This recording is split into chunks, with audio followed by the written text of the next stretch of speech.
Assalamu alaikum, family. Peace be unto you.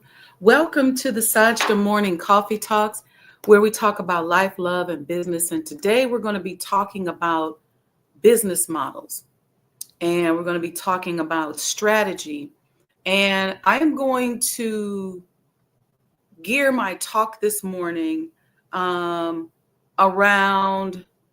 healthcare and those business models, especially in light of our event that we have coming up this week. So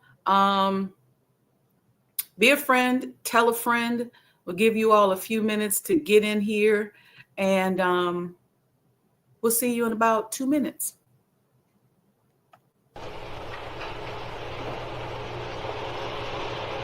O Allah, guide me among those whom Thou hast guided aright, and preserve me among those whom Thou hast preserved, and befriend me among those whom Thou hast befriended. Bless me in whatsoever Thou dost grant me, and deliver me from the evil of what Thou hast judged. Surely Thou judgest, and none can judge against Thee, and he whom Thou befriendest is not disgraced. Blessed art Thou, O Lord, and exalted be Thee above what they set up besides Thee. I bear witness, nothing deserves to be served besides Thee, and I bear witness that Muhammad is Thy servant and apostle. Amen.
Assalamu alaikum, family. Welcome to the Sajdah channel. You're tuned in. I am your host, Sajdah Wendy Muhammad. Look, I'm excited. Why am I excited? I'm excited because I decided to dedicate today's show to healthcare professionals out there around the world. And so that's what this show is going to be all about. We're going to be talking about business models, but we're going to be walking through and showing you how some of the healthcare models that we're setting up are flawed from the very beginning. It'll apply to all of you all in business, but specifically, I want to dedicate this to healthcare professionals.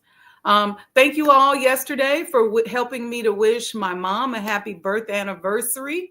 We got a cool video posted on the social media pages. Please go out there, comment, send some love, send some good energy this way. Mom's in the chat now. Happy Thursday, Mom.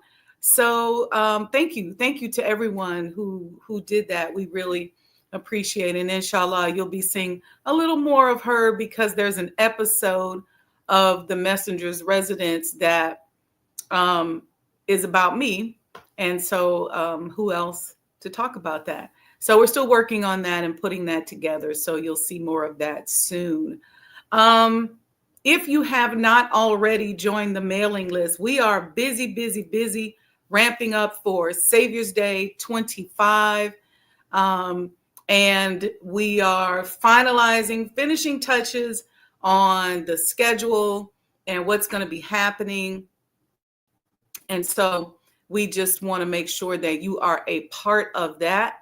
We're going to be doing a couple of receptions for coin holders and for Black Muslim Business Directory members.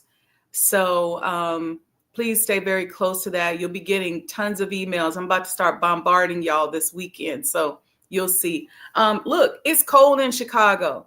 So I got something to keep you warm. Y'all see this hoodie? Look at this. I'm going to get up close. You see this blinged out commemorative Elijah coin hoodie?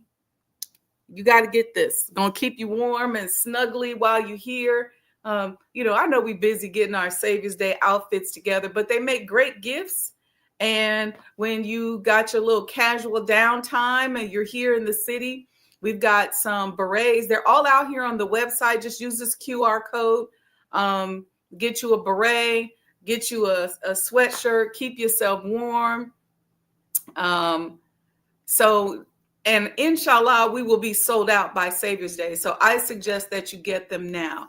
I'm working on some others, but this one is so cool. When I wear it, I get so many compliments from people who just say, oh man, I want that sweatshirt. I want that sweatshirt. You got to go get them. It's a very high quality sweatshirt. It's got these beautiful black, silver, and white clear crystals on it that are an etching of the commemorative Elijah coin. And if you don't got your coin by now, you could get that too at the QR code. All right. I have an event coming up next week. It's a healthcare event. It's about the state of Black entrepreneurs in the healthcare business. We're going to be at Bronzeville Winery, and we're going to do a mixer, like a networking at the beginning. So you can come exchange business cards. If you're trying to get into the business, you do not have to be a healthcare professional to attend. I think that we need to start opening up also the healthcare business so that some of our entrepreneurs can invest and become a part of it, because that's what's happening with this quote unquote big box system out here, is everybody and their mama's investing in healthcare, and all of a sudden we no longer have a healthcare system. We just got a bunch of corporate people out here doing stuff. And in a lot of cases, they're saving a lot of lives, and you got a lot of good healthcare professionals out here. But I think we also need our own. And so we're going to have a panel discussion on that. I'm working very closely with a group in DC, the Financial Services Coalition. You guys will see information about that. The SCLC.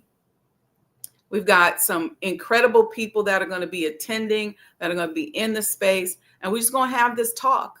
almost like a roundtable discussion about what it is that we need to be doing to see more of ourselves as owners in the healthcare space. And I would say the first thing we got to do is we got to get out of this rugged individualism thing. We got to get out of our ego, and we got to do a better job with strategizing and putting these business models together. And that's why I wanted to do this talk here today. So I'm going to show you real quick our commercial for the event.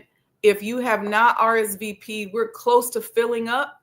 So please go out there and RSVP, because if you have not RSVP, you will not be able to just come in, walk in. I do have some dignitaries that have RSVP directly with me, so I'm not talking about you guys. But those of us in the general public, if you don't know me personally, that's not a shade or put down, but if you don't know me personally and you're not from a major governmental office or anything like that, you need to make sure that you RSVP. So the QR code will be there on the video. You can also go to my social media pages, pull up the flyer, and hit that QR code and make sure that you RSVP before we are at capacity, because we have paid for certain hors d'oeuvres and things like that to be served. And we can't just say, hey, we're going to just let hundreds of people in, because we'll run out of food.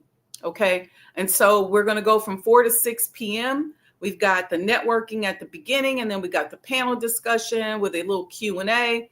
And then we encourage you to make reservations at Bronzeville Winery for dinner, because we're only feeding you some little finger foods. Okay. And you're going to want some of their food. And so we encourage you to make a reservation, go to their website. You could just stay, you'll be able to just stay right on through. Because if we finish at 6 and your reservation's at 7 or 8, if it's at 8, you can leave and, come back or whatever. But make a reservation, stay for dinner. You're going to want to get into this vibe.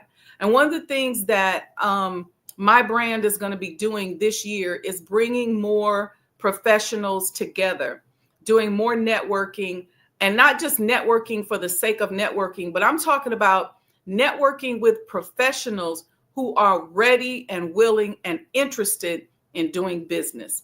Okay. So check out this video. And then we'll be right back, and we're going to get into our topic.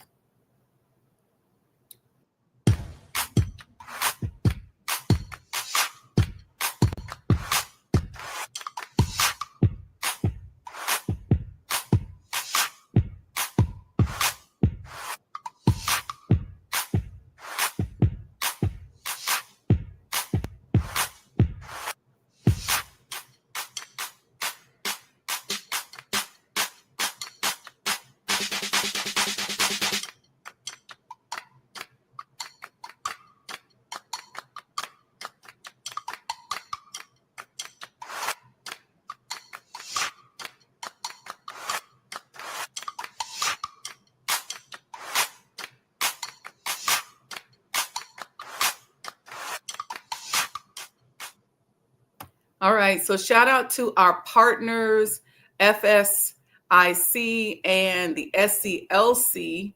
I'm excited to be working with them on this project, and you'll see some of the things that we're planning and working on doing in this space. All right. So now let's get into these business models. Oftentimes, when we get ready to go into business, especially those of us as healthcare professionals, and again, don't click off if you're not a healthcare professional, because this is going to be beneficial for everybody. We have a few things that we're battling, okay? And I'm not speaking about any one in particular. I speak to a number of you all weekly who are struggling with your practices and trying to figure out, how do I get my practice off the ground? Why is it that no one's coming here? Why is it that I don't have any patients or quote unquote customers? Or some of you are saying, I am so busy, I can barely, get out of there, but yet the revenue's not there. And let's talk about it, because oftentimes what happens with us in business is that the business model is flawed. And we don't know the difference between strategy and planning. And I know in the industry, we put it together. Us business people, we talk about strategic planning, and I've been guilty of that, but it's really two different things. Okay. Planning is what you're going to do, what you want to do. I want to see X number of customers. I want to be in this location. I want to open up a food garden. I want to do, that's planning. All those things that you plan on doing, that's planning. But then there's the strategy in terms of how are you going to execute it, and how have you gotten into the minds of your potential patients or customers so that you know what they want, what they need, and you know how to drive them to your business. And then how are you in the minds of your competitors? And how do you get people who don't come to your business to come to your business? Okay. So those of you who call me and complain because you say, you know what, we don't have enough Black-owned facilities, we don't have enough this and that, this is going to be something that's going to help you as well. Okay. So when you're a Black healthcare professional and you're going into business, you got your practice open, you're battling a few things. One, you're battling your ego. Okay. Because we all have this perception that doctors are the smartest people in the world. We want them to be, right? And they make all of this money. And it's not always the case. There are certain services in healthcare that make a lot of money. And then there's certain services that don't make much money. However, all of them are extremely important. Okay. And this is what capitalism has done to the healthcare facilities. So seeing patients is very important, but doesn't really make that much money. Okay. You might make $100 for an office visit, maybe $150, depending on your patient base and the insurance mix. If you have a lot of public health patients, you may very well be getting less than $100 a patient. It all depends on how long your visit is, what you're doing during the visit. In some cases, public health insurance and some different types of Medicaid will only pay you $50, $60 a visit. Okay. So put a pin in that and we're going to come back to that. So you're battling that. Okay. And so a lot of doctors sometimes have a problem with the struggle. And there's a lot of anger and a lot of bitterness and a lot of frustration that they have. And a lot of times they're mad at people in the community because they say, well, why don't they come?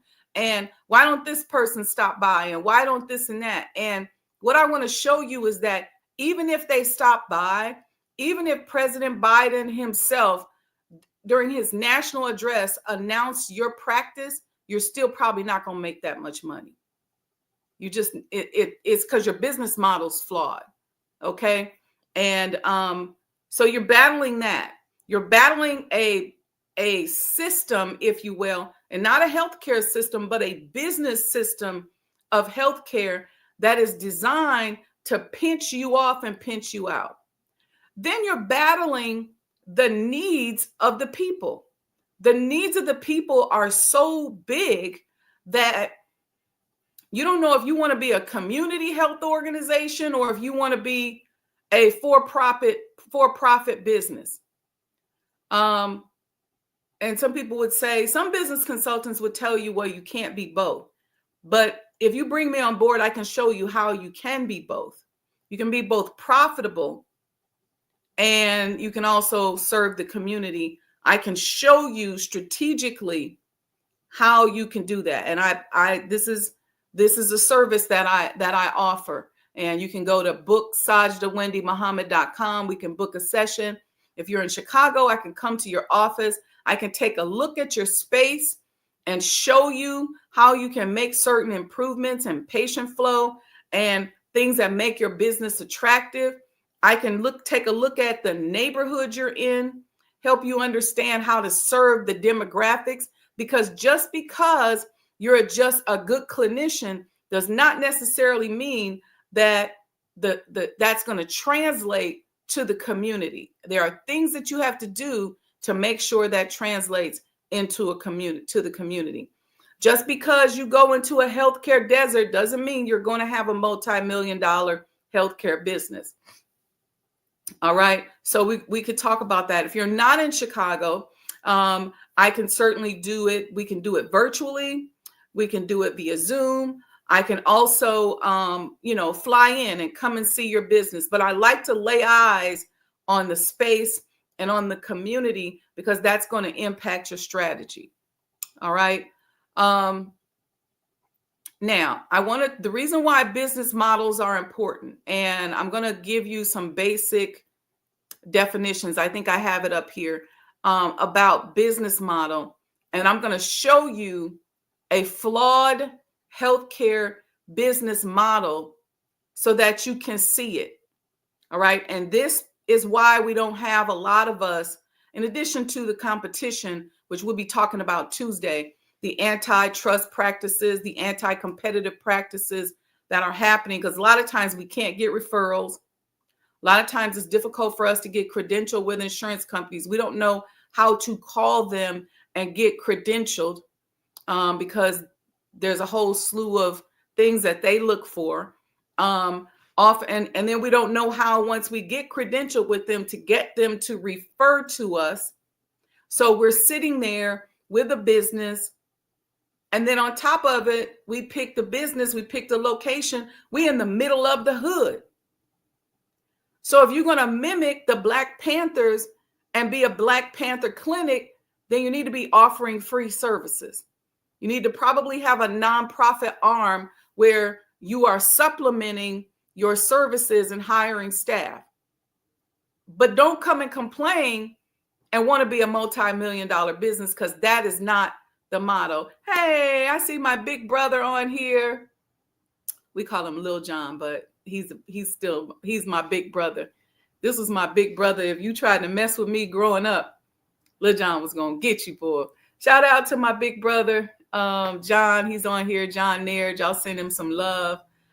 Thank you, big bro, for coming on. You just made my day. So in that healthcare space, okay, then you need to decide, what is your specialty?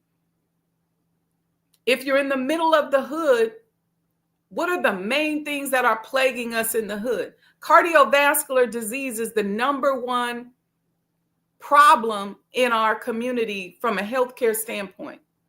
And I know people go, yeah, but it's mental health, is this, is that.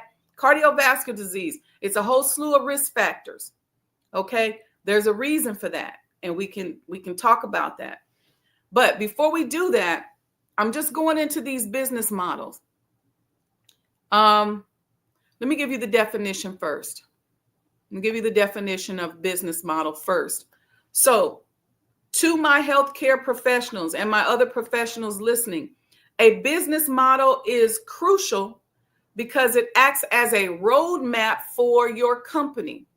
It outlines how it plans to generate revenue. So in your business model is also planning, and it's also strategy on how you plan to generate revenue and how you plan to maintain the ongoing concern of the business. Okay, how you identify your target market, your target customers, or your target patients. Because if you're in the community, you can't serve everybody. We have a lot of needs in our community. So I meet a lot of Black healthcare professionals, and they've gone into the hood and somehow they think they can cure everything. And I asked them, I said, what are your main, comorbidities that you focus on? And they got like 20. That's a problem. That's a flawed business model. You can't address everything, okay? Unfortunately. So what's your target market? What's your target services? How do you deliver the value to your patients or your customers? And ultimately, how are you profitable? Okay? What guides your decision making? How do you attract investors? Because a lot of investors make a mistake because it sounds good and they know it's a need in the community, But with these flawed business models, you ain't going to never get your money out of it. You're really just going to be sinking money into it. And if you have a healthcare professional working for you who is very rigid and very hard, and oftentimes can be very upset and very angry because they know that they care, they know they love our people. You're watching people die left and right. People are in trouble, but they're saying, but what's going on? Why can't I make any money? Why are my doors not open? Okay. So you want to talk about strategic direction. We're going to talk about customer focus. If you bring me on board, we're not going to be able to cover all of that today, but I wanted you to understand the basics of a business model. Now, let's say you have, and I probably have spoken to in the last 30 days, 10 physicians that have deployed this model. They went into a community that is a healthcare desert. They opened up a practice. Some of them have opened up the practice as a non-for-profit, but they're trying to figure out, how do I keep the doors open? Nobody's coming over here. Let me tell you something first off about your model. You got these small little offices, okay? I've spoken to some with 2 exam rooms, sometimes 4, but it's very common for us to get these little spaces, and it's 2 exam rooms, and it's just you and maybe a nurse practitioner or a PA seeing patients. Every once in a while, you'll see a couple of doctors that come together and do it. That's another model. But I'm just talking about, in the last 30 days, these 10 Black professional doctors that I've spoken to that all seem to be adopting the same business model. And I get it, because we're responding to the needs of the people. But check this out. You got one office. You're smack dab in the middle of a healthcare desert. You're in a neighborhood that may not be the most desirable. There's not a lot of pretty stuff around you. Okay. You do the best you can. You put this office together. It looks okay. Some of the female doctors, they got really pretty offices, but sometimes they don't. They're just plain. Okay. You got the old school window at the front with the glass where people walk up. You got the old school clinic looking lobby. It's just not attractive. Okay. You got 2 exam rooms. I want y'all to get your calculators out. I just told you that if you're seeing patients and that's all you do is see patients, and let's say with those 2 exam rooms, you all manage to see, and this is if you're really humping, let's say you all manage to see about a patient an hour between you and the nurse practitioner. Okay. And so you're open 8 hours, you take a 1-hour lunch, that's 7 hours for each room. And you are really humping and you see 7 patients a day. That's a patient an hour per room. So that's 14 patients a day, right? Now, if you're in that hood and most of your patients are public health patients, and you're lucky if you're getting $100 a visit, but for the sake of math, let's just say you're getting $100 a visit. Okay, so 14 patients a day times $100, that's $1,400 a day. Okay, let's say you're open 4 days a week, because on Fridays you got to pick your daughter up from school, you got children's activities, you got to have some time to do your clinical notes. So you're open 4 days a week, and then Saturdays you're busy trying to clean the place and get yourself together. And this is a pretty busy practice. Okay, so 4 days a week.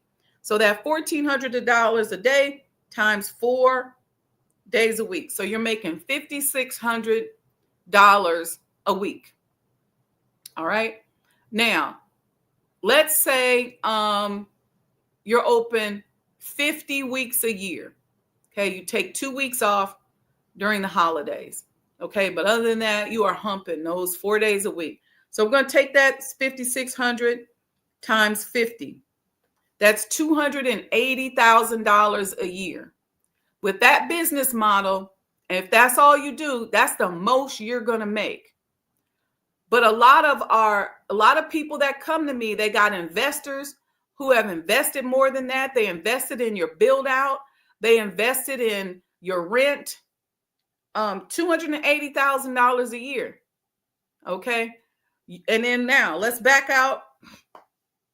Let's say you're paying $1,000 a month in rent. Okay. And so you pay 12 months a year. What's that? $120,000. So we're going to take that out. Okay. That leaves you with 160. Let's say you just go as a doctor. You say, look, I'm just going to take 80,000, but I got the nurse practitioner here and, she's working those 4 days, but she's saying she got to have 80 because on Friday, Saturday, and Sunday, she's hustling, working at the hospital, trying to make up the income because she really believes in the community. Well, if you take 80 and she takes 80, you ain't got no money left. That ain't paying for your malpractice insurance. That's not paying for any marketing. So your business model's flawed. So you call me, you fussing, nobody supports me, nobody cares about me, but you're limited in what you can even make. And you're limited in what you can do because your office is too small. You only got 2 rooms. But you don't, but the other side of it, even if you have 5 rooms, you don't have the money to be able to pay a doctor to be there. So what's your business model? Are you going to switch then to a space where doctors who are already in the community can utilize your space and then they just pay you rent? I know we did something like that in Maryland, but there's different ways. But I just want to show you financially, stop fussing and start strategizing. Okay. What other services can you offer in your business? Before I go into that, now let's talk about patience. Okay. Because what a lot of you all complain about is the fact that people don't come to you. You want to see certain people. You want certain people to come to your business, come to your practice. There is a certain way that you have to market healthcare. Marketing healthcare is not like anything else. You got to understand the patients and the demographics. First things first. When we were in Maryland and we were building the clinics and the surgery centers and the micro hospital, we understood that if we did advertising in certain neighborhoods, that we were going to be accessing a certain socioeconomic demographic. All right. So if we were in certain parts of Montgomery County, we knew that these were going to a lot of times be government workers, people with a certain income level, well above average. Those people, 9 times out of 10, are not going to come to see you in the hood. Okay. They already got a doctor. They already live in a certain place. They're not coming down there to see you unless you offer something that they can't get at their other doctor's offices. Okay. And it can't be necessarily you. Because I know a lot of you all think, well, it's me. I'm this, I'm all that. But it can't necessarily be you because the consumer doesn't necessarily see that, especially if they don't know you. If you're not known for something, if you haven't invented something, if you are a naturopathic doctor, for example, and you're giving people an herbal healthcare plan, then they may say, you know what, I could go down there because she's going to give me my herbal supplemental plan that goes with my practice that I'm utilizing with my doctor, blah, blah, blah. But they're not coming down there. Okay. Now, then you have your people in a lower socioeconomic space. You got 2 things happening with them. One, they are the patients that everybody oftentimes wants because usually they're the sickest of the sickest. Okay. You start going through our neighborhoods, through our hoods in the community, our people are very, very sick. Not only do we have a lot of the cardiovascular risk, but we also have additional comorbidities that we're layering on top of that. So you may have a patient who is diabetic with hypertension, with arterial blockages, but they may also have HIV. They may also have mental health issues. That's why dealing with public health patients takes a certain specialty. And sometimes you got to figure out what you're going to hone in on and what your specialty is. So having a specialty is also a good strategic business model because it can drive people to you. People may drive to the hood if they know there's a specialist in this particular area down there that I can see. But you got a couple things going on with those people. They got multiple comorbidities, and they have a lot of doctors pulling on them. Okay? And I'm going to tell you a little secret. This is one of my healthcare secrets. When you're following pop culture and the public popularity of healthcare, you will go after females. Let me tell you something. Oftentimes with women, we have a lot of choices. We generally have a gynecologist. We have somebody that we see regarding our mammograms. We have a lot of choices when it comes to doctors and healthcare, and a lot of different people we probably see. But if you go after the men, come in real close, go after the Black men. For one, oftentimes nobody pays attention to them. Number two, contrary to popular belief and contrary to pop culture, a lot of your Black men above a certain age, you're going to see them driving a late model car. They got a little money. They got insurance. They may have had a job that they're retired from. They can pay you. And they're just looking for somebody that cares about them and that they can trust. I just told a doctor this the other day. Specialize in men's health and watch your business grow overnight. If you specialize in men's health and then that whole menu of services that you say you offer, those men will be loyal, and then they will go and tell somebody else, because oftentimes Black men don't like going to the doctor and they don't trust all doctors. And so when they're at the barbershop, hint, hint on strategy that you can market to. If you go to the barbershop and give them a screening, then when they tell at the barbershop and they talking to each other, they'll say, hey, I go to this doctor over here. He or she is really good. And that word of mouth will spread. We had the largest population of Black male patients probably in the country for that reason. And we weren't just focusing on sexual health.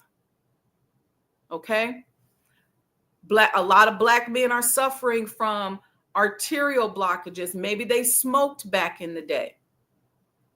You know, we have not cared about our Black men for a very long time. And in turn, they haven't really cared about themselves. So there's a lot of abuse on the body that you can help them to heal. Bring them there, treat them like kings, and watch your business grow overnight. Here's another strategy. A lot of us just don't trust doctors and we ain't going. Okay? When you're in the hood, what do you have around you oftentimes? Senior homes, retirement villages, these wellness centers. Go over there and give some free screenings. We hustled like that for years, because then the community gets to know you. They get to see you as specialists. But our specialty was, and it still is, Dr. Dorman was still doing it, was vascular disease and cardiovascular disease. Now, we were doing surgery. So that's a whole nother model that we're not talking about today. But I'm saying this to you all as primary care physicians who are seeing patients. One thing about patients don't just come to you. You may get a few. You either got to go get them or they have to be sent to you. Okay? When is the last time you spoke to the insurance companies and worked out some kind of program? You know, insurance companies will come on site to your facility and they will help you with certain things. You can have events where you can say, hey, we're going to be remote at so-and-so retirement village today, and we're going to offer these services to the patients. A lot of people have started nonprofit business. So they got a nonprofit and they got a for-profit.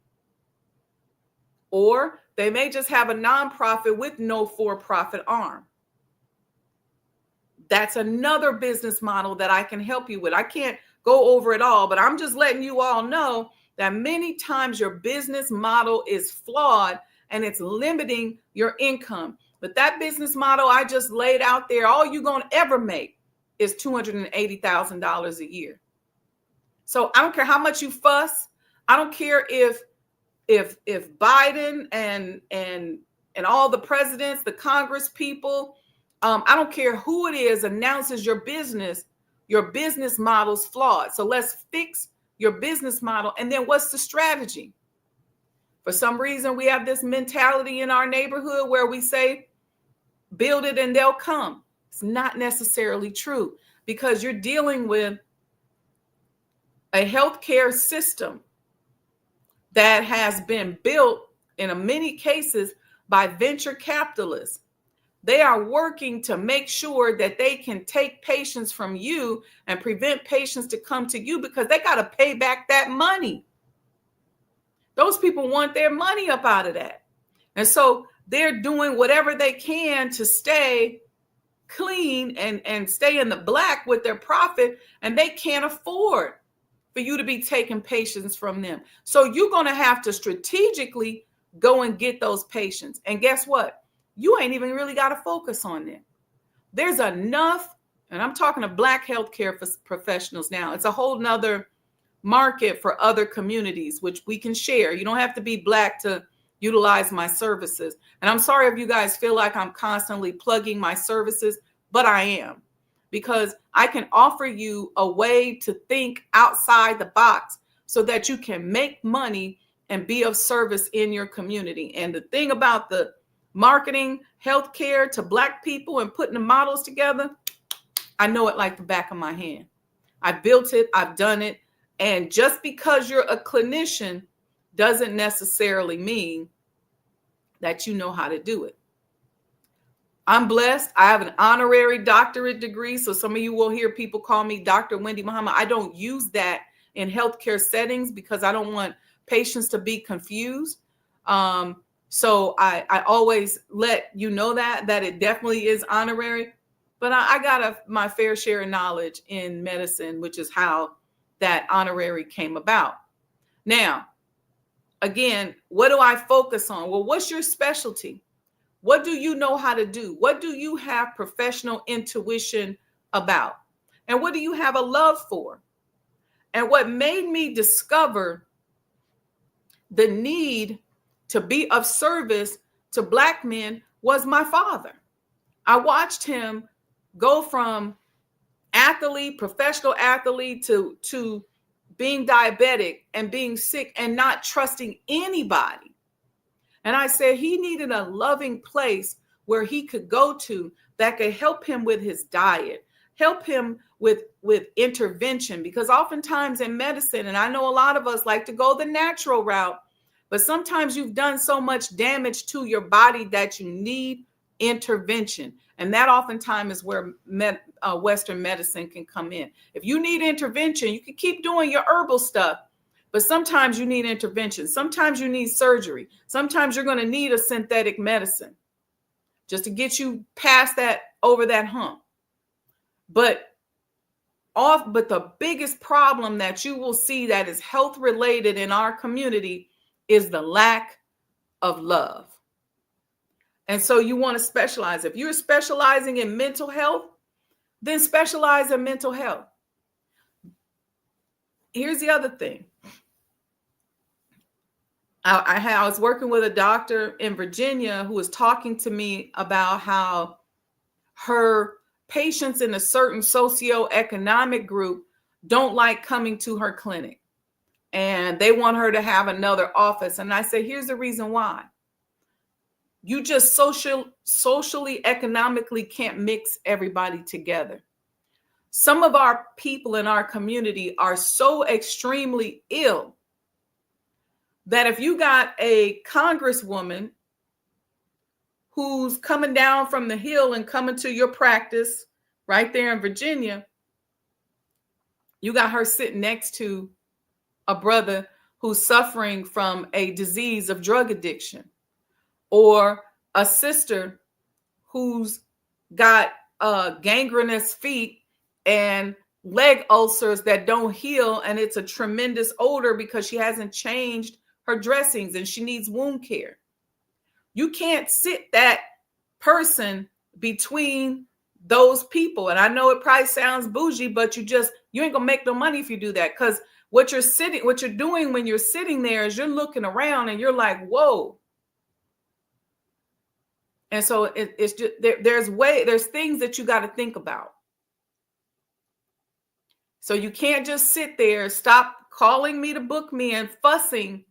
Tell me what your problems are. Let's put a strategy together. But fussing and being mad, because all we could think about is, can they just come? Can more people come? Can more people come? It don't matter if I tell 1 million people about your business. If you only got those 2 exam rooms and that's all you're doing is seeing patients, you can't make no more money than that anyway. So we have to tweak your business model. We have to change that. Okay. These are the reasons why you'll see when we talk Tuesday at the event, when you start talking about Black healthcare professionals or Black entrepreneurs in the healthcare space, one of the things that makes us fodder for the attacks is our flawed business models. See, you got to figure out how to do the things that they won't do. They might be too big to do or that they can't do, but find a niche and specialize in it. When's the last time you spoke to the insurance companies? Do you know that you can negotiate rates? Do you know that you can even negotiate what they pay you for public health? Did you know that? That if you're a good enough specialist. So if they only pay $45 for a certain type of office visit, you can call the insurance company and negotiate, especially the managed care organizations. But you can negotiate that. But you got to be known as a specialist in your field in order to accomplish that. So we can up those rates a little bit. We can adjust your strategy. So remember, planning is one thing. Strategy is another. And then what's your network like? What's your network like with other doctors? So if a patient goes to one of your colleagues and the colleague says, hey, I can't fit you in today, but you could go see Dr. So-and-so. Are you getting referrals that way? Because a lot of times a doctor will say they can't see a patient, but they'll say, hey, I can't see you right now, or I don't necessarily specialize in this, but let me send you to somebody who does. Okay. But some of you all open up these organizations and you got to figure out what you're doing. Are you community health? Are you community health solely? Are you the Panther Clinic?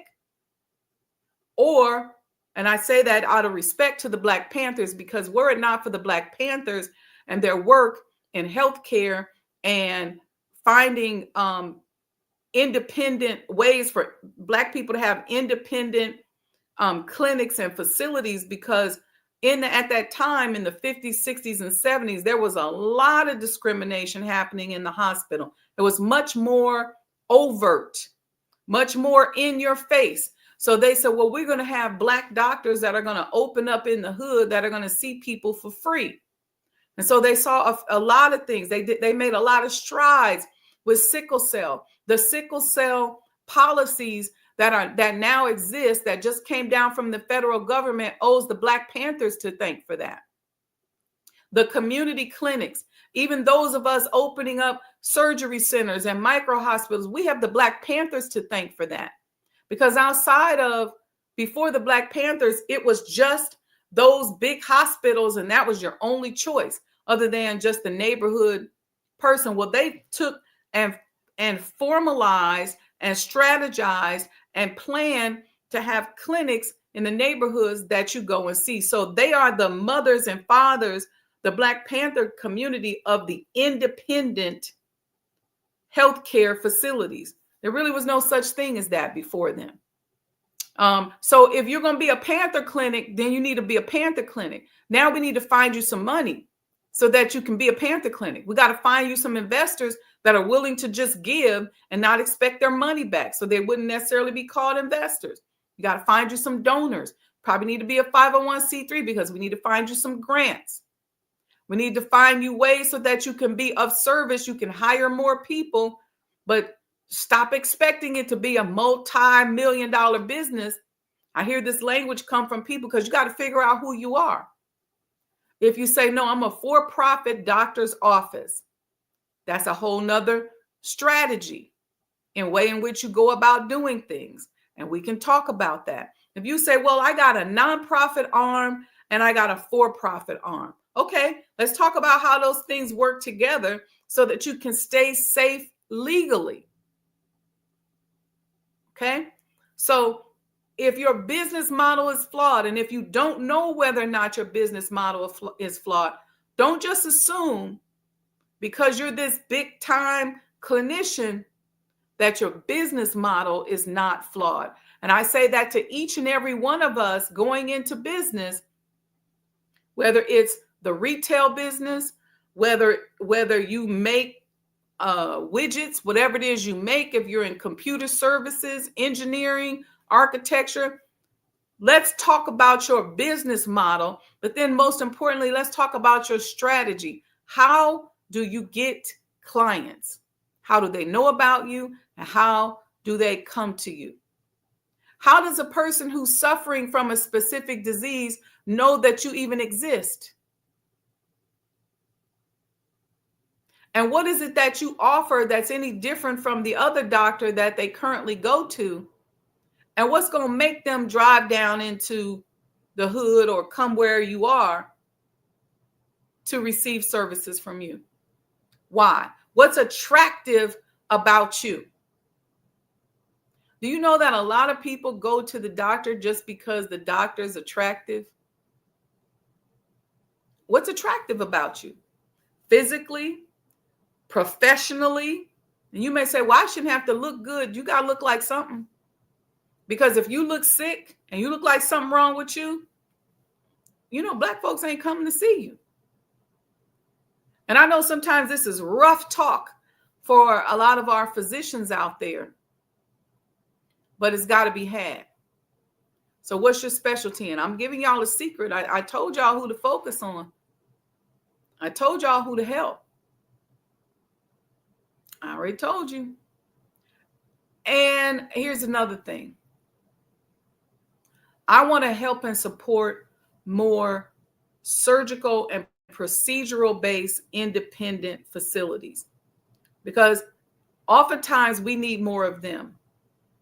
It's one thing, it's okay to come see a doctor who really is a gatekeeper, who can just write a prescription and they can help you manage your disease or they can send you someplace. But where are those facilities that we own that can help you figure out exactly what's wrong with you? These last few minutes that I have, let me tell you about an experience I had in Africa.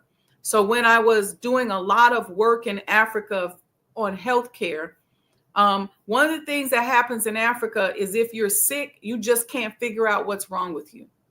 So we were talking about opening up radiology centers where you could get a CAT scan, an MRI, an ultrasound, different tests that are going to give you an assessment. And that once you came into that facility, you would get all these tests and then you'd leave with a report that would tell you not only what's wrong, but what's right and what you need to be concerned about. Okay.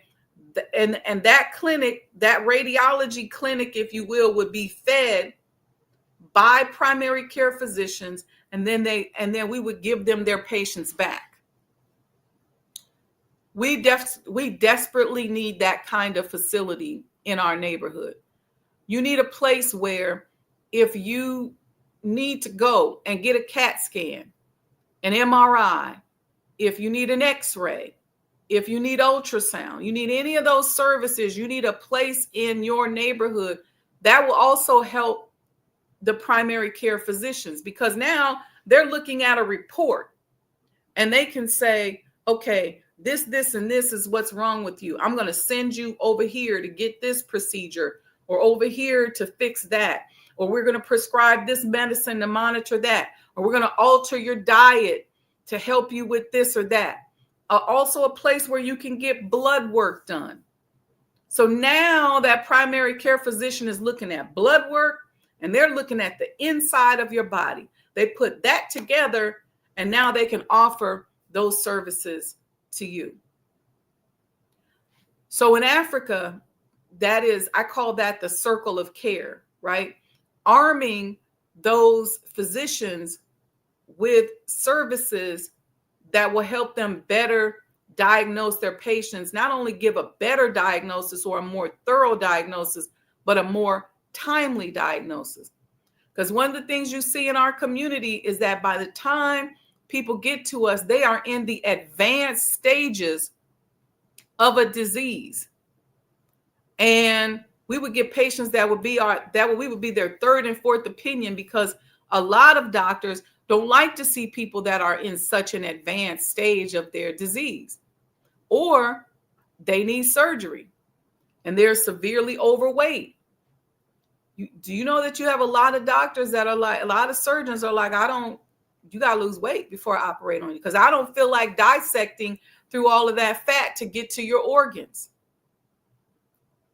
And I know this is hard talking. I'm not trying to insult anybody, but we got to work on these things. We have to start taking back ownership of our health care. We got to get our diet together so we keep our weight down. That's going to cure a lot of our problems, is the weight problem, because now we don't have so much weight on our joints.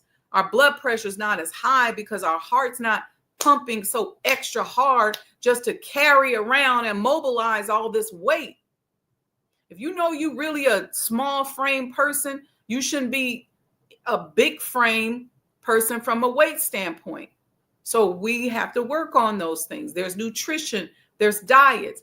So when I start talking about the needs, let's design business plans and strategize that address the needs, instead of just opening up something and sitting there going, we planned it. Because planning is different from strategizing. You can plan all day long. You can plan to do this. You can plan to do that. You can plan.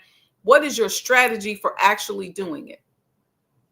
All right. So we hope to see you all Tuesday at Bronzeville Winery. Come out, go to my social media pages. You'll see the flyer and the QR code that you can use to register and RSVP. We are close to capacity, so we encourage you to hurry and get yourself there. Make sure you show up on time, bring your business cards, and then prepare to just talk, because this is going to be a working conversation. We're going to be taking people's information who are going to work with us as we build these safety nets around those of us who are Black entrepreneurs in the healthcare space. There's a whole safety net program that we want to build, and we want legislation to help us do that. So we're going to be talking about that. Okay. I think that's it. If you all don't have any other questions, it's 6:59. I'm going to get out of here. I got to go heat up my coffee. I've been talking. I don't let it get cold. Remember, before you fuss about what Black people won't support you and they don't like you and they don't this, and this, let's look at your business model. Okay. We always work on correcting what we can control. Business attractive. What are you doing that's different? How are you getting the word out there? What is the strategy for acquiring patients? And remember, healthcare professionals, with patients, either somebody got to give them to you, and or you got to go get them. You might get a few that wander in, but if your business is just based on the people who wander in, then that's going to tell you a lot about the quality of your business. All right. So shout out to those of you who are here. Happy birthday again, Mom. Brother Lamont, thank you for coming through. GS Love, thank you. Sabira Mariam Muhammad, thank you. My brother John, thank you so much. Servant Nasir and Sister Aurelia and the rest of you. Okay, I see a lot of y'all here, but y'all shy. Thank you for those of you in the chat, and thank you to those of you who are listening. Use the QR code. Get your commemorative Elijah Coin sweatshirt. Y'all see this? Y'all see the bling? Y'all see that? Use that QR code up there. It's cold in Chicago, so when you're traveling here, you need something that's going to be warm, right? I know you got your outfits. I know you got your uniforms. I know how you rolling when you travel, but get you something that's going to keep you a little extra warm when you get here. We got them right there on the site. Use the QR code right there. We got coins out there. We got some hats out there. We got some cool stuff. The Sajdah Oud oils are out there. We got some cool stuff out there. And visit the website, sajdahhouse.com. Scroll down. You'll see the teaser for the new series that we're working on. And then you'll also join our mailing list, and you'll get a little notice when we decide that we are going to put up the schedule, and that's happening really soon. It's actually done. I'm just thinking it through and tweaking it. I'm going to also have an opportunity, a page for volunteers who want to sign up as well. All right. So just building that out. And so stay close to social media. Go follow me on Instagram or Facebook. We'll be making those announcements. All right, family. Love you all very much. If you got anything out of today, y'all see that Cash App scrolling across there, Sajdah Enterprises. This allows me to continue to give this information for free or charge just a nominal fee because we do have to pay staff and things like that for some of the things that we do. Everything can't be volunteers, so we need your support in order to do that. So go to Cash App, Sajdah Enterprises. Give what you can today. Every little bit helps. You'd be surprised that, your $100 might pay for a student who's helping us to organize and do flyers. You just never know. So support. Freedom ain't free, y'all. It ain't free. We can't sit back and watch it on television. You got to participate in it. Otherwise, you won't be one of the ones that's getting free. All right. Remember, everybody, it's not personal. It's vibrational. We'll see you again tomorrow morning right here on the Sajdah Wendy Muhammad YouTube channel. Peace and blessings.